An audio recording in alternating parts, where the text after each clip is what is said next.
Dr. Mark Changizi here with your science moment. Here I'm looking at a building that's going to be built out my window here in Brickell, Miami. It's a little bit that you sort of see water on the construction site area. That's eventually going to be a big building. It's probably 3 or 4 years of work. It affects very little land, it's just that land that you see there. Of course, it's very high priced land because it's in the middle of the city.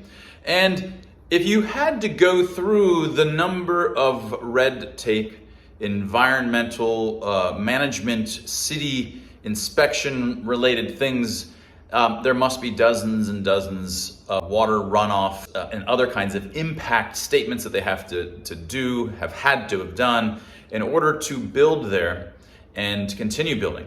These would have required probably dozens of law firms involved, and environmental firms, and sediment and wastewater firms, all involved in making sure that the benefits are outweighing the cost to the city.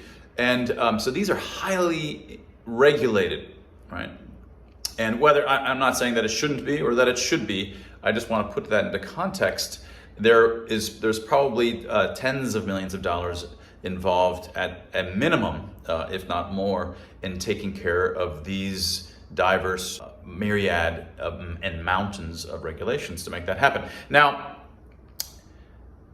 let's instead compare that to what had to be done to lock down entire populations in the United States and Canada and Mexico and everywhere on Earth.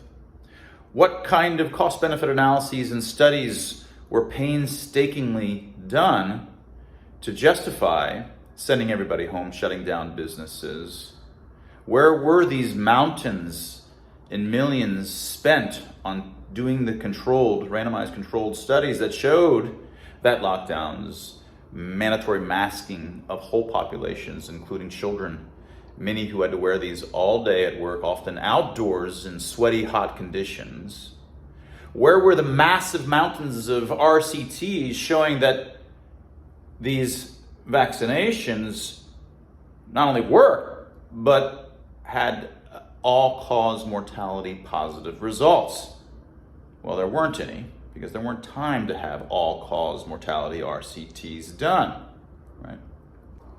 The mountains of regulations that this one building behind me has had to go through dwarfs the cost-benefit analyses that were in fact done across all governments in their justification or lack of justification for violating the civil liberties of nearly every human on Earth. Right? So this is just another way to put a clear contrast and make it clear the degree to which what was done violated all norms. Right?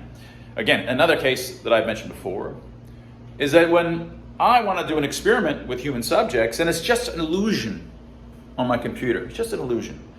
It's just a bunch of lines, squiggly lines, and I want to see how much of an illusion are they having.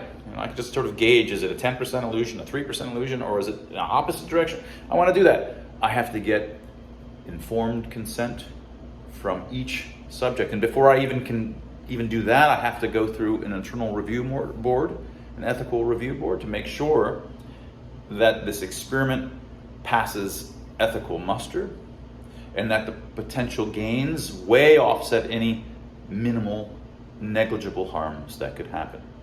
Again, that's just a microcosm of the kind of thing that goes here. And even my one experiment ethical review board had greater requirements on it than did most of the interventions that were done worldwide. And that was your science moment.